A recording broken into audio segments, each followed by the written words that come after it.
Alors, pour Noël, on a eu une petite platine disque qui va nous permettre de faire plein de choses, d'écouter des disques de grande qualité. Ça va nous changer un peu de la voiture. C'est un 45 tours qu'on va écouter. Donc on va le positionner en 45 tours. On va démarrer. On va l'éteindre pour mettre le disque. Et on va écouter un disque d'excellente musique ou pas. Un disque de Richard Lord. Je pense qu'il y en a peu. Alors j'en ai deux, hein, puis ou face. Voilà. Donc on va aussi un peu le regarder par rapport à ça. Il y a Mon nom est Fuego ou Fuego Reggae. Alors la qualité est très bonne sur les deux. On va plutôt essayer Mon nom est Fuego.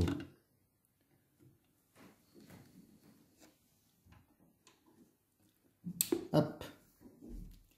Alors on met le petit disque. Et c'est parti. Normalement on va bientôt entendre cette excellente musique. Je vous laisse profiter.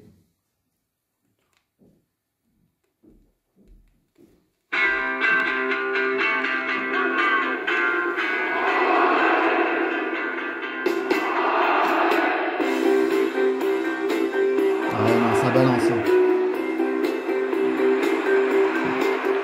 Alors.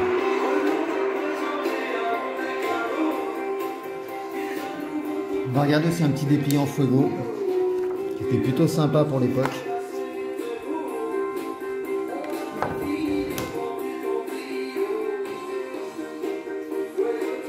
Fuego Turbo, impatiente de se montrer une dimension supérieure du luxe et des performances. Une bête fière et sauvage à dompter. C'est assez étonnant. La voix est libre, vous pouvez rêver. Vraiment des commentaires qu'on ferait plus. Voilà, la Fuego qui s'y frotte, qui s'y attache. On est dans du marketing de haut niveau. Beauté fine, classe, race, moteur, 132 chevaux en folie, chèque en blanc au compteur, chèque en blanc au compteur.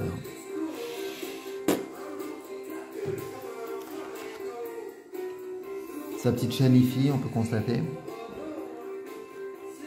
Donc, encombrement minimum, information maximum, un bijou d'électronique, un équipement radio digne d'un concert somptueux, une option mais surtout un must. Ça vend du rêve. Sportwear automobile. C'est beau. Calandre de pointe.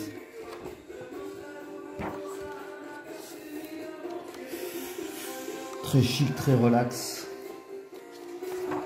Ah, c'est complet, hein. Et puis les caractéristiques techniques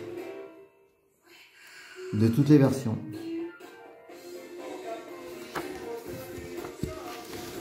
Donc on a ça. Vous pouvez voir le petit Young Timer.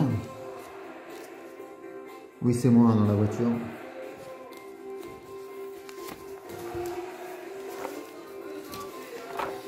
Avec un petit article voilà, sympathique.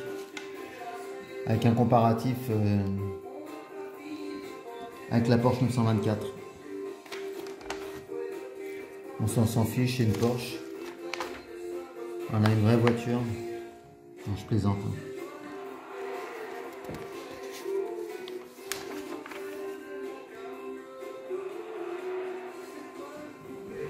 Alors ici on a quoi? On a l'auto hebdo de septembre 83 avec un comparatif sur la Renault Fuego et la Lancia HPE.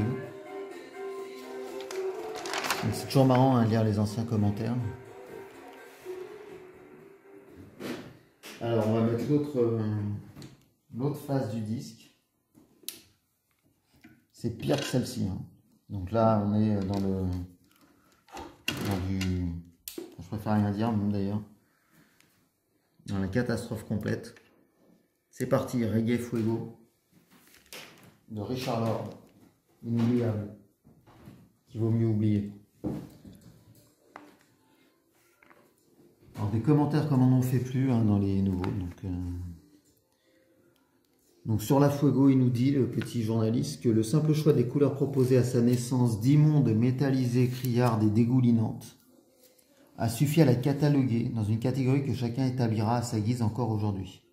Donc là, il parle en 83. Hein. La Turbo 84 de notre essai hésite entre le rose et le mauve, une vraie barbe à papa. Sympa. Bon.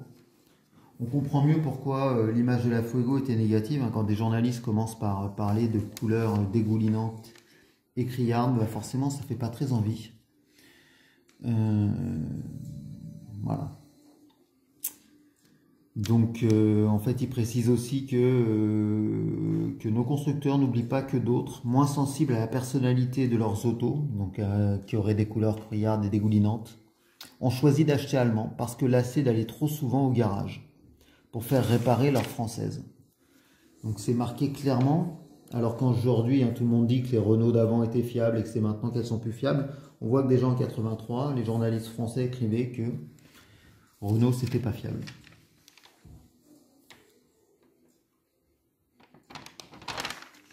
Toujours intéressant.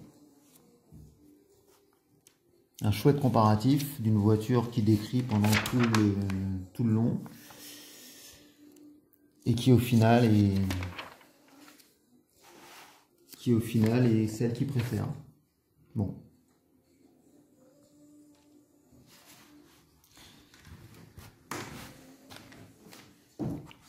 Alors dans Auto Rétro, on voit à nouveau aussi une Fuego.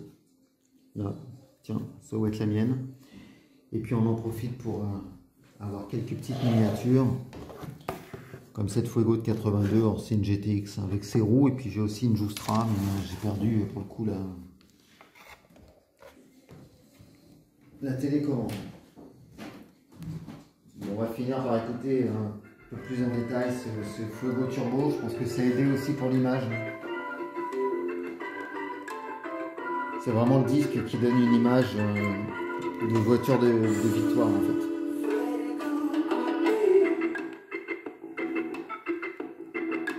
Alors même en 83, je pense que c'était quand même au top de la ringardise.